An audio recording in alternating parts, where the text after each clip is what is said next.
Bonjour à toutes et à tous, bienvenue pour cette critique, analyse et théorie de l'épisode 6, 7 et 8 de la saison 9 de The Walking Dead. Alors vous me direz ce que vous avez pensé de ma petite intro, je pense que c'est assez sympa, c'est surtout un truc que j'ai envie de voir dans la suite. Déjà l'épisode 6, alors on va commencer par l'épisode 6, était très bien amené, déjà la petite Judith était toujours aussi sympa. Par rapport à mon film, je suis en train d'avancer tout doucement et je fais beaucoup de scènes avec Paul, un peu avec les autres aussi. Je pense que je suis en train de chercher des idées, je suis en train d'avancer un petit peu, mais ce film sera logiquement prêt pour 2019, c'est sûr et certain. Mais la date précise, je ne sais pas vraiment. Voilà, j'avais dit octobre, mais on verra bien hein, si on avance bien, si les gens sont souvent disponibles, si j'ai souvent des idées, voilà. Donc nous commençons dans cet épisode 6 avec la petite Judith, donc qui a un rôle très important quand je vois, et franchement la petite elle joue vraiment super bien. Elle accueille donc les nouveaux personnages dans l'endroit Alexandria, et après il y a une sorte de réunion tous où ils décident s'ils vont rester ou pas, parce que c'est quand même Michonne qui commande un peu avant tout ça. Et voilà, vraiment Michonne elle remarque quelque chose en tout cas sur que c'est une ancienne dealeuse cette femme. Et j'ai pas retenu tous les prénoms, désolé. Il y a aussi une muette qui s'exprime avec les gestes. Il y a celui qui joue dans les animaux fantastiques. En fait, je l'avais pas reconnu, mais j'avais vu une vidéo. Je me suis dit, ah mais oui, c'est vrai, c'est lui. Donc voilà, je trouvais que ce passage était bien amené. De voir Michonne qui commence à se poser des questions par rapport à tout ça. L'autre, elle doit se dire, mais qu'est-ce que je vais faire? Soit est-ce que je vais commencer à les frapper, ce qui serait pas une bonne idée parce que t'as aucune chance évidemment. Ou est-ce que je vais repartir, ou est-ce qu'ils vont changer d'avis Et puis il y a plusieurs intrigues dans cet épisode qui étaient pas mal du tout bien amenées. Suivant après les autres épisodes, il y a des moments pas mal comme l'oiseau qui va sur une branche, enfin sur l'épaule d'un zombie qui est coincé sur une branche, enfin, comme s'il était vraiment collé dedans quoi. Et puis on voit la vie qu'il y a là-dedans, on voit qu'il y a de l'espoir, parce qu'en plus le zombie, il essaye même pas de manger l'oiseau. Alors je sais pas s'il peut ou pas, parce que c'est vrai qu'il était assez là. Voilà, et Daryl il tombe dessus, il fait même son rôle de pêche, il pêche Daryl et tout, il va énormément pas mal. Où on retrouve vraiment des zombies vraiment waouh. Ils sont vraiment, pour les maquillages, je tiens à dire vraiment mes félicitations parce que les maquillages sont vraiment très bien amenés et ils sont très bien pour les zombies. Il y a pas mal de discussions avec Daryl, Carol et le petit Henry, je crois que c'est lui à mes souvenirs, qui est dehors dans la nuit, il surveille, il y a des zombies qui arrivent, et Daryl il a construit des pièges pour les faire tomber dedans, ils ont même rencontré un chien, donc Daryl son instinct animal et tout, enfin sauvage et tout, donc il l'a pris, c'est un très beau geste je trouve même, à part que c'est vrai qu'il aboie beaucoup hein. C'est vrai que devant les zombies il devrait éviter, alors je sais pas si c'est une stratégie pour les occuper à ce moment là, mais en tout cas ce qu'on sait c'est que c'est une stratégie quand il y aura à mon avis la horde dans l'épisode 8, la fameuse horde mystère si vous voyez ce que je veux dire. Franchement je vais parler de quelque chose, les chuchoteurs. Les chuchoteurs sont bien amenés parce que on nous fait stresser encore avec eux et on a bien raison. C'est-à-dire que voilà, je vous dois quand même des explications par rapport à pourquoi ça fait longtemps que je n'ai pas parlé de Walking Dead. C'est normal parce que je préférais parler des 3 derniers épisodes. Je pense qu'il y aurait plus de choses à raconter, à mes souvenirs. Et l'épisode 6 et 7 étaient très bien. Mais l'épisode 8, je l'ai trouvé super. À part qu'il y a des moments où je trouve que c'est pas que ça sert à rien, c'est que c'est 1000 fois moins intéressant. Alors Henry il rencontre par exemple à un moment donné un groupe dans la colline, des jeunes qui se bourrent la gueule parce que soi-disant il est jaloux, il voit Enid qui est avec un autre garçon et voilà, il est où ton instinct combatif, ton instinct Henry t'as pas que ça à faire hein. C'est vrai que bon, c'est vrai qu'une petite nana hein, c'est pas de refus hein. On va parler Enid hein, c'est sûr qu'elle est jolie. Maggie, bah oui, Maggie il y a plus de nouvelles hein, parce que 6 ans se sont écroulés depuis l'épisode 5 et 6 et 6 ans c'est énorme, c'est énorme, il y a plein de choses qui ont changé et on découvrira des choses vraiment surprenantes comme les sauveurs qui se font cramer par Carol. Enfin il y a eu toujours des tensions, alors 6 ans se sont écroulés, c'est con, ils sont toujours restés en vie parce que c'est un groupe de sauveurs qui n'est pas sympa, je préfère préciser hein. Tous les sauveurs ne sont pas pareils. Et voilà, donc j'aurais bien voulu que Negan apprenne cette nouvelle et qu'il s'en fout limite parce qu'il se dit oh putain eux ils en valaient même pas la peine. Ça aurait été bien sympa de voir ça, mais bon ce n'est pas arrivé. Donc Henry, il va se bourrer la gueule, clairement je le dis, dans une cave ou un sous-sol de la colline, avec des jeunes, il est complètement pété, il dit si c'est ça pour vous s'amuser, bah pourquoi tu les as suivis aussi, idiot. Et puis après il y a un trou, ils ont gardé un rôdeur vivant là-dedans, ils s'amusent avec, il lance des petites pommes ou je sais pas ce qu'il lance, viens après ça, hein, tu rigolerais pas s'il était devant toi le rôdeur. Hein. Donc Henry il a eu un bon réflexe de sauter pour le tuer. N'empêche que ce passage, je m'en fous royalement. Je le dis, je m'en fous de ce passage. Je préfère 1000 fois plus voir un passage avec des chuchoteurs, avec un Negan ou un Daryl, plutôt que de voir un passage dans Henry qui se bourre la gueule parce qu'il perd la mémoire. Du pur Walking Dead. Walking Dead alcoolique. Non mais... Enfin bref, je suis en train de dire des conneries je pense, mais... Bref, ce passage... C'est pas qu'il apporte rien, parce qu'Henry je l'aime bien, mais les autres là, mais... Ce genre de gamin, mais pourquoi il traîne avec eux, Henry? Non, mais oui, c'est l'avant-garde, c'est ceux qui surveillent les portes de la colline, peut-être, mais c'est pas ça, pourquoi tu les suis pour se bourrer la gueule? Mais c'est pas ça, quoi. On voit que depuis 6 ans, Eugène est devenu beaucoup plus combatif, il y a des détails qu'on remarque vraiment qui sont sympathiques. Tous les personnages sont vraiment mieux, même Rosita et Eugène que j'avais tendance à critiquer sont beaucoup mieux je trouve là. À part toujours Tara que je... C'est pas que j'aime pas, elle a peut-être des discussions plus intéressantes mais le personnage m'ennuie. Le personnage m'ennuie. Un chuchoteur va la tuer ou un Negan va la tuer, limite je m'en fous. J'ai rien, moi l'actrice elle est pas mauvaise, elle joue bien, mais c'est le personnage, je trouve qu'il est inutile. Il sert pas à grand chose, c'est pas... Voilà, il y a Jésus aussi qui est à la colline, on dirait qu'il s'ennuie un petit peu, alors il paraît que l'acteur a tendance à vouloir plus vraiment jouer dans la série, hein. Explication à la fin d'ailleurs de l'épisode 8. Il y a une horde assez étrange que Daryl, Jésus et Aaron poursuivent à un moment donné. Avec le chien, évidemment, il est toujours là, le petit chien là est marrant d'ailleurs lui. Je vais l'appeler Mojo ou Toto. Je sais plus comment il s'appelle. Non, Toto, parce que je pensais au magicien d'Oz, mais c'est pas du tout la même race de chien et pas du tout la même taille, on va dire. Donc, il poursuit une horde qui est anormale, c'est-à-dire elle tourne en rond, on dirait qu'il y a une discussion, vous voyez, comme les petits trucs là. On va faire ça, ok? C'est assez étrange. Et bah évidemment, il faut pas se poser les questions, c'est les chuchoteurs. Et du coup, pendant la nuit aussi, ils vont se disperser, ils vont vouloir attirer cette horde bien en dehors du village, enfin essayer de la mettre bien au dehors. Et cette horde a un comportement étrange, tu leur fais exploser un pétard qui fait plein de bruit pour qu'ils viennent dans ta direction, et les autres là, il y a d'autres zombies qui poussent les autres zombies pour aller dans une autre direction. Donc ces zombies sont des chuchoteurs qui poussent des rôdeurs dans l'autre sens. C'est-à-dire qu'ils voient leur stratégie. C'est un truc dans ce genre. Et c'est ça qui rend la scène flippante. Daryl, on dirait qu'il se pose même pas vraiment la question. Il en parle même pas aux autres qu'ils ont des comportements bizarres. Et tout, mais on dirait que pourtant qu'il a remarqué, c'est évident. C'est évident, même le chien l'a dû le remarquer. Le chien l'a dû le remarquer aussi. Ah oui, pardon, attendez, j'allais complètement oublier ce passage important de mon personnage favori de Walking Dead. Donc, bon bref, il y a eu une discussion avec Negan et Gabriel en prison, donc ils l'attachent toujours Negan par les barreaux, évidemment, on sait jamais qu'ils s'en prennent à eux, mais j'y crois pas du tout qu'ils s'en prennent à eux comme ça. Donc, en gros, Gabriel qui nettoie ses excréments à Negan, et Negan qui rajoute sa petite couche à te nettoyer ça, ou je sais pas quoi, il dit des mots marrants. Et l'autre, Gabriel, ferme ta... Voilà, vous avez compris la suite. Il dit moi ça me plaît pas, moi je voudrais préférer surveiller la colline, mais il y a que moi aujourd'hui qui peut surveiller toi en prison, qui peut te surveiller. Et alors déjà que ça me plaît pas de nettoyer tes excréments, alors arrête d'ouvrir ta bouche pour rien. Et par contre, ouais, c'est ça que Negan a toujours un petit humour, mais par contre il essaye d'être à sa place, mais clairement il n'y arrive pas. Il sait pas comment s'y prendre parce qu'il a toujours son ancien rôle de chef. Ses paroles, il n'arrive pas à les enlever comme ça. Il est comme ça. Je pense qu'il pourra pas changer clairement.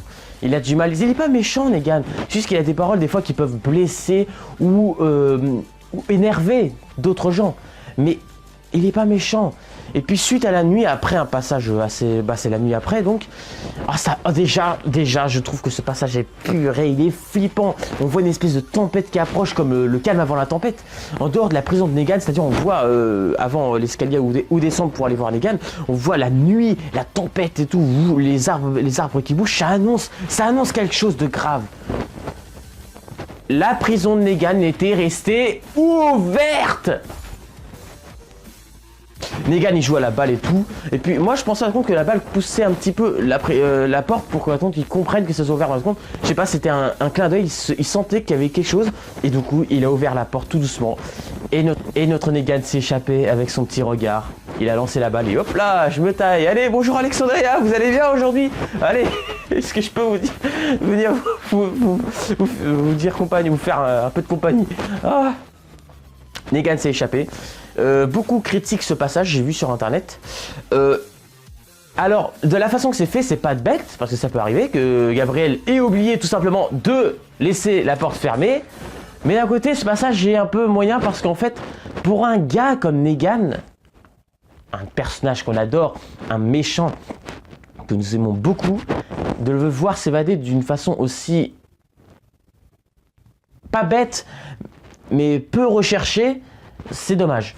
C'est dommage parce que ce personnage mérite mieux, il méritait, parce que dans le livre, dans les comics, c'est un jeune homme qui lui ouvre la porte, il lui fait confiance, jusqu'à ce qu'après dans les champs, il les tripe, hein, Negan, on connaît Negan, il les tripe le petit parce que il va passer la frontière des chuchoteurs, c'est à peu près ça, je me rappelle le passage, et du coup, il s'est évadé et j'ai vu dans l'extrait prochain, parce que je suis un petit curieux, moi j'adore, qui commence à se diriger vers les maisons dans la nuit. Il a une grande pelle avec des musiques de stress, des bruits bizarres là, et qui va tomber sur une espèce d'endroit, d'une chambre. Je pense que c'est la chambre de Michonne ou de la petite ou de Carl, si ça se trouve. J'ai même pensé à Carl parce que vu que ça lui rappelle des souvenirs pour Carl, voilà, donc j'ai un peu triché, j'ai regardé un peu la suite et suite après ça, donc par rapport à la nuit, donc je le rappelle que le passage de Henry avec les alcoolos, je m'en fous royalement de ce passage.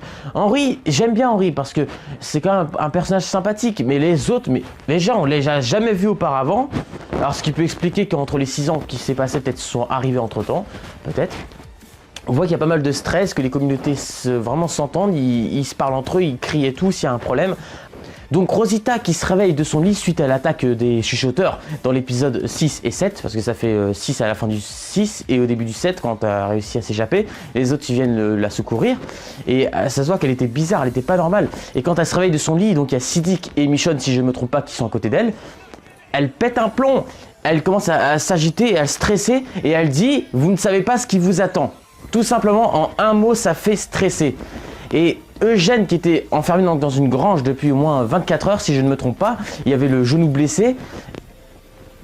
Et il se pose des questions. Là, il se pose plein de questions. Si j'avais pas lu les comics, et ben, vous voyez, j'aurais encore plus stressé parce que de voir Eugène qui parle comme ça avec ses mots scientifiques, on le connaît. Il dit les zombies ont appris à s'évoluer. Il commence à parler. What? Et même les autres ne croient pas. Mais quand ils verront ce qui va arriver, c'est-à-dire dans le passage final, ça se passe, on se croirait dans un thriller Michael Jackson ou dans le cimetière quand il y a Jason et tout qui se réveille, on se croirait dans plusieurs passages, on s'invente plusieurs passages.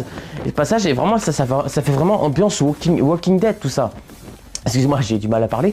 Et ils affrontent plusieurs zombies, donc il y a Jésus, il y a Aaron, il y en a plusieurs, il y a Eugène qui est encore là, il y en a plusieurs qui sont là. Et après il y a Michonne avec les autres qui arrivent pour les tenir en aide. Et ils se battent contre des zombies. Et il y en a qui sont pas normales, parce qu'il y en a on entend dans la brume, il y en a qui ça parle et tout, ça fait vraiment bizarre avec une voix flippante. Et Jésus décide de dire sauvez-vous, je les retiens. Et évidemment, quand ça dit ça, la plupart du temps, c'est qu'on annonce la mort d'un personnage dans Walking Dead, et la mort d'un personnage qu'on aime bien plutôt.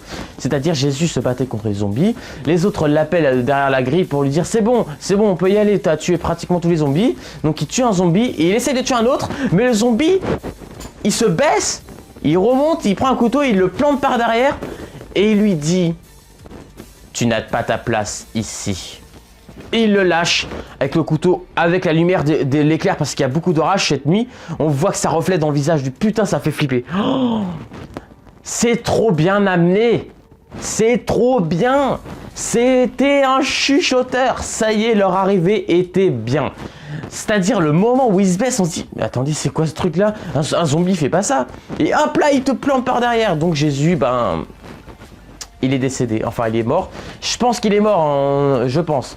Alors il est blessé, mais à mon avis il est mort parce que je crois que l'acteur voulait arrêter de jouer dans Walking Dead, ce qui est un peu dommage quand même, parce que c'est vrai qu'il était beaucoup dans la colline, trop enfermé et tout. Donc à mon avis c'est ça qui lui plaisait pas trop. Et donc il est mort. Et donc après, ils coupent, donc ils ont tué après évidemment le chuchoteur en question, ils ont eu le temps de le tuer, c'est Daryl. Il a coupé derrière la tête parce qu'il porte un masque, le truc, il porte un masque, il lui a coupé la tête, enfin coupé derrière ici là.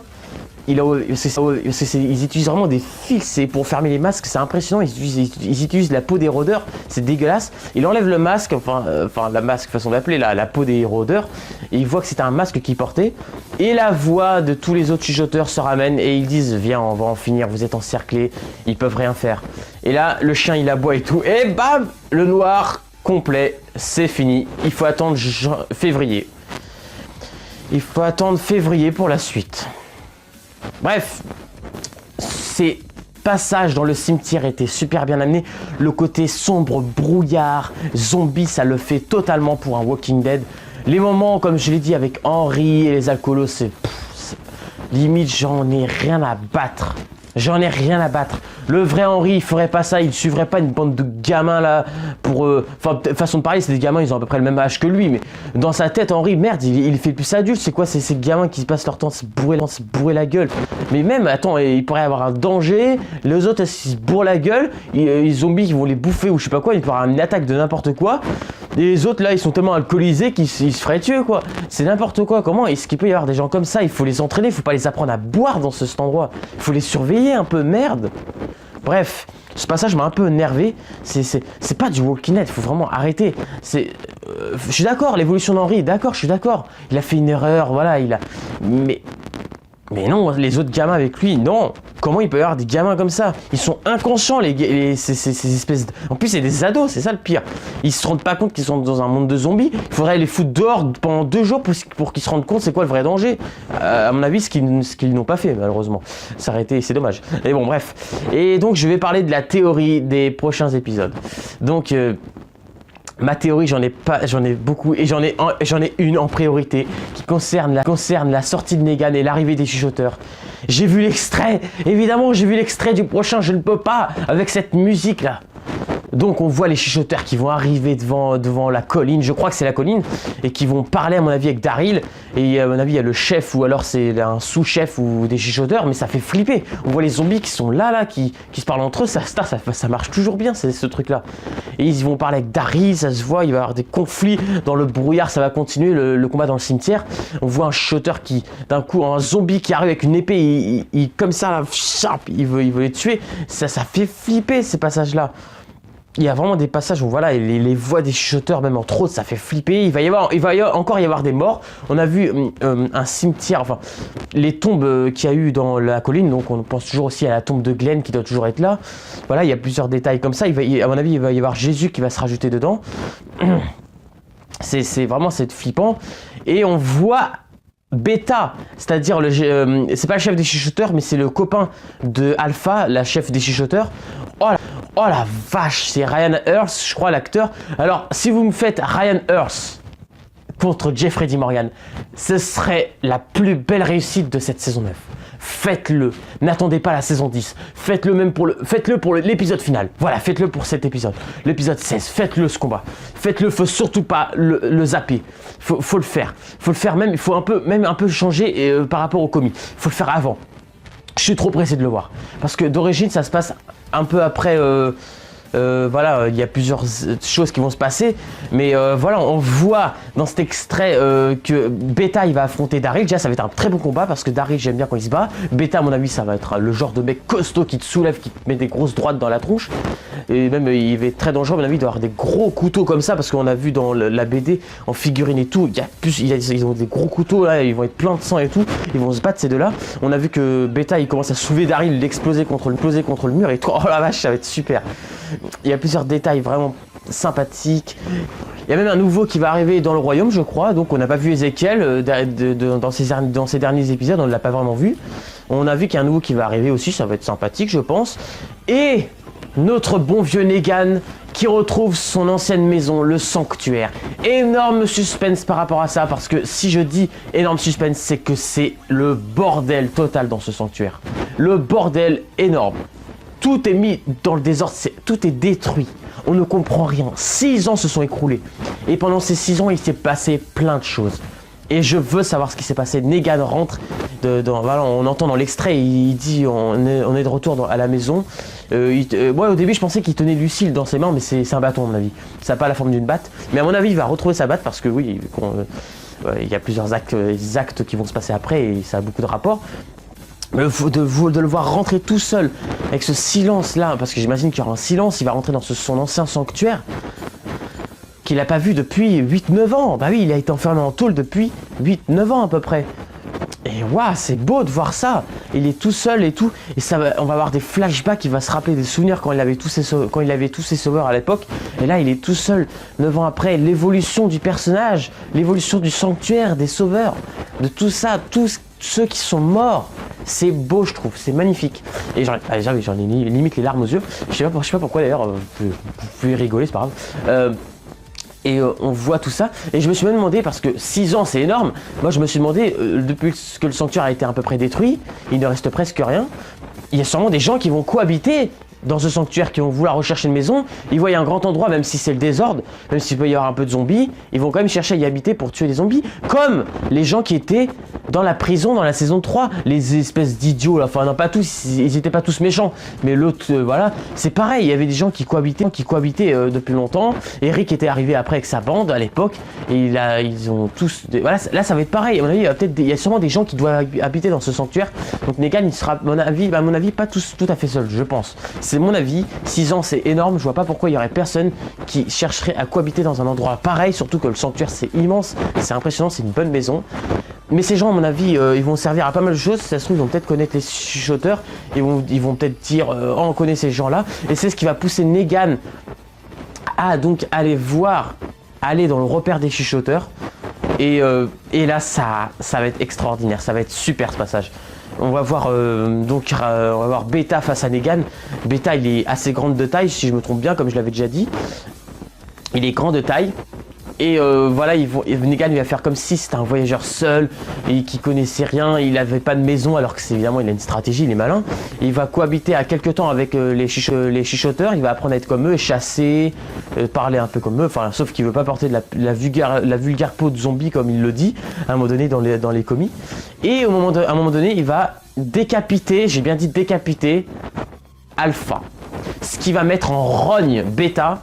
C'est-à-dire que Beta, va y avoir un combat entre Beta et Negan. Je le répète, ces chuchoteurs Beta, Alpha, machin, sont que des sauvages qui tolèrent le viol. Je précise, c'est pas du tout des gens bien. Si vous vous dites, oh Negan, il va encore tuer des gens, je vous l'avais dit que c'était encore un traître. S'il fait ça, c'est tout simplement pour ramener le trophée, c'est-à-dire la tête d'Alpha, à Daryl, à Alexandria, pour leur prouver qu'il est de leur côté, pour leur prouver qu'il a changé. Parce que, je le répète, les chuchoteurs ne sont pas des gens bien, mais si je les aime, c'est parce qu'ils sont bien construits, ça fait flipper. On dirait des zombies qui parlent. Beta, il est vraiment costaud, on a envie de voir des combats avec lui. Ils ont des manières de faire et tout qui sont peut-être pas bien, mais qui rendent flippant. Et c'est pour ça que de voir un nouveau groupe de méchants, un méchant tel que Beta, l'un des meilleurs méchants de Walking Dead, contre l'un des meilleurs méchants anciens du sanctuaire, Negan, Beta contre Negan serait excellent. C'est la première fois que nous verrons dans Walking Dead deux méchants qui s'affrontent. Ah bon, c'est vrai qu'on avait déjà vu Negan et Simon, mais Simon c'est pas pareil. On va dire, il réfléchissait pas énormément. On l'a su qu'à la fin que c'était son côté traître. Là vraiment Beta on le sait depuis le début. Negan, voilà, c'est vraiment l'un. Non, c'est parce que je dis ça parce que c'est Negan et Beta, c'est les plus gros méchants de Walking Dead. Et de voir ces deux-là s'affronter, ce serait extraordinaire. J'ai même préparé une affiche, regardez. Voilà, on a préparé une affiche, elle est derrière moi, de Beta contre Negan. Je l'ai rendu plus stylé en rouge, je pense que c'est sympa. D'aller voir ce combat, ce serait vraiment super, j'ai trouvé. Et je voudrais voir ces combats dans l'épisode 16. Pour l'épisode final, ce serait le top. C'est-à-dire qu'il faudrait que Negan égorge Alpha vers l'épisode 14 et 15. Alors il faut quand même bien évidemment je précise, bien construire Alpha, le personnage. Parce que si en plus on le voit pas pendant beaucoup d'épisodes, il faut quand même apprendre à bien le construire, le personnage. Parce que s'il reste pas longtemps, voilà, en plus j'ai vu l'actrice qui l'incarne, elle a l'air d'être pas mal. Ils l'ont bien choisi. Voilà, il y a plusieurs détails qui sont pas mal. Donc voilà, cette critique était épisode 6, 7 et 8.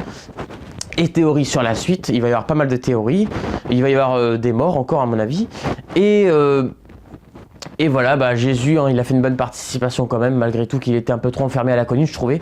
Voilà, l'acteur était quand même bon. Voilà, c'était un bon acteur. Et puis, j'ai hâte pour le combat, surtout Negan contre Beta. Ça va être extraordinaire ce combat. Il va y avoir beaucoup de tension dans la deuxième partie. Et j'ai hâte d'être à février. J'espère que je vous ferai énormément cette critique de la suite des épisodes de la deuxième partie. Parce que s'il y a l'article 13 de YouTube qui passe, bah j'aurais plus qu'à vous dire à tous adieu.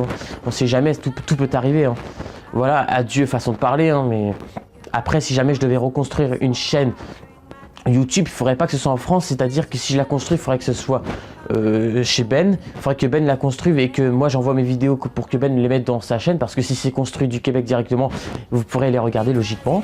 Voilà, sachez toujours que ma chaîne, en tout cas, ça s'appellera Cinéflo, Flow Movie au pire, Flow Ciné ou Vive le cinéma. Voilà, un truc, ça va être comme ça, notez toujours dans YouTube, ça sera toujours ça au cas où. Voilà, on sait jamais, tout peut arriver. Voilà, c'était une petite...